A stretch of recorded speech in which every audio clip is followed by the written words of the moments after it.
हा मग तेच. हा बघा असा भंडार आहे आपल्याकडे. गोधड्यांचा भंडार. इधर आपला पावडर बिवडर घेऊन येतो मी. शंभूराज आहे.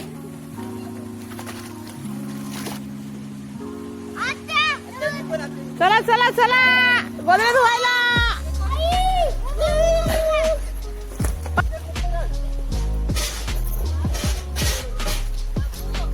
ब्लँकेट गोधड्या सगळे आणलेले आहेत. आता हे सगळं घेऊन जायचं, सगळं धुवून काढायचं मस्तपैकी नदीवर. कारण इकडे पाणी नदीवर अजून महिनाभर जाईल, नंतर नदी सुकते इकडची. त्यामुळे हा मोठा टोप आणलाय, कारण त्यात ना मस्तपैकी गोधड्या भिजवायच्या आणि मग धुवायच्या. कारण साबणात गोधडी टाकायला लागते ना म्हणून. आणि हा आमचा नवरदेव आहे यंदाचा. ह्याच्या लग्नासाठी सगळी तयारी चालली. हा लग्नाची तयारी चालली ह्याच्या.